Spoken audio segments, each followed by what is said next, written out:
Do you feel drained on energy and you don't know why? Well, today we're going to talk about 8 things that can either drain your energy or give you more energy. The first thing we're going to talk about is unprocessed feelings and conflict. That's talking about past and present conflict and unprocessed feelings. And I'll tell you, I can really relate to this one. Having been in a marriage for 22 years where conflict was not allowed, it was constantly sapping my energy having that unprocessed.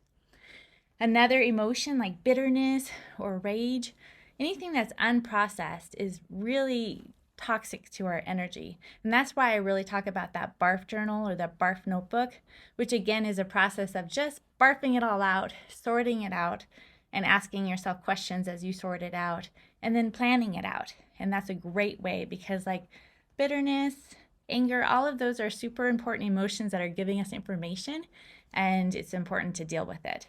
I know for me, I also talked about how I had unprocessed rage and I had a spot in my shoulder and my neck that was chronically hurting me. But once I processed it, it went away. And that was really surprising to me. So also when we are in the present, so it's past unprocessed feelings and conflict, and that could be traumas and stuff like that as well.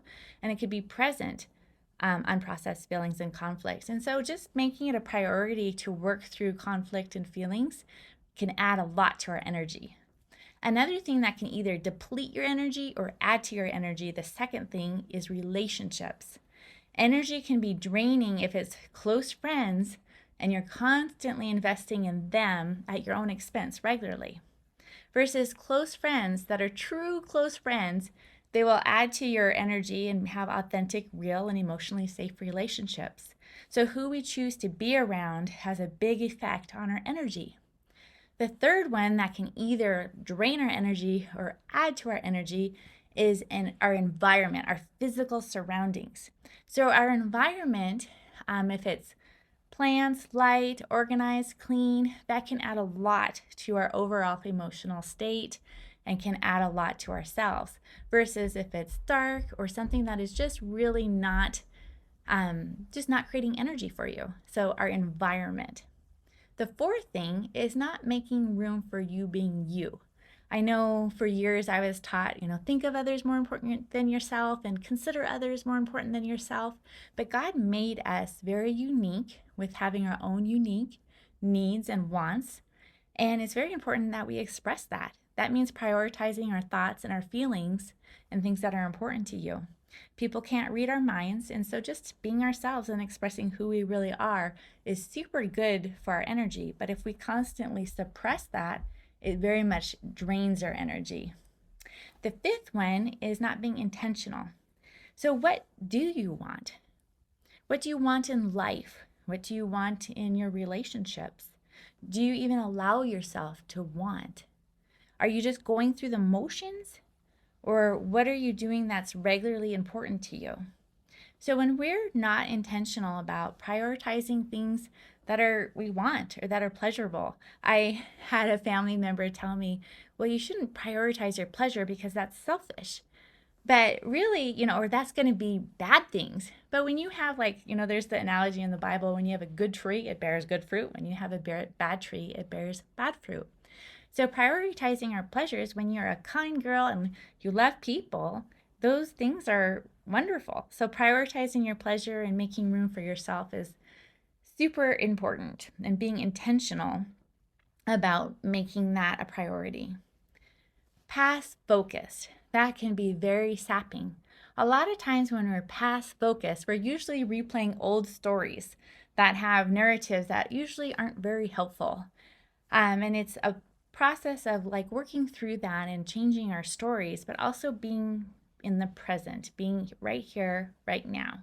We have no promise of the future, and just being present. I have to do regular things to ground myself and just be like, okay, I see the beautiful mountains. I feel the warmth on my skin, constantly taking in my senses and just being grateful for this moment helps me keep in the moment. I think we naturally can be past focus, and I think we can naturally be kind of a negative focus, and that's just the lifeguard part of our brain that's always trying to keep us safe, reminding us of the things we can't do. So just being intentionally and being present is super important. I really like in the Proverbs 31, it talks about a woman that I just love because she's an amazing businesswoman and just a really cool person. And one thing it says is that she smiles at the future.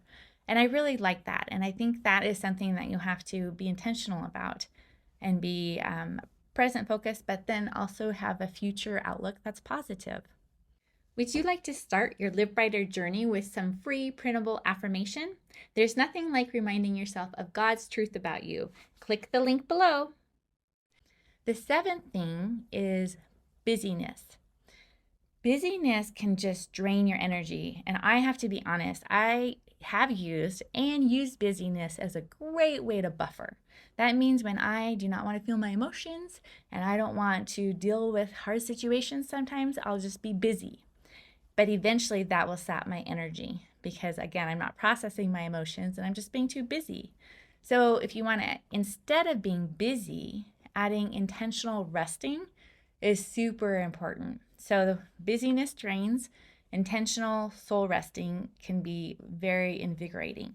And what I mean by soul resting is like not just taking a nap, and that could be it, but it could be more like, things that nurture your soul. Like for me, that is just a meditation, being in nature, things like that. And that actually takes me to our last thing that can be either energy draining or energy feeling.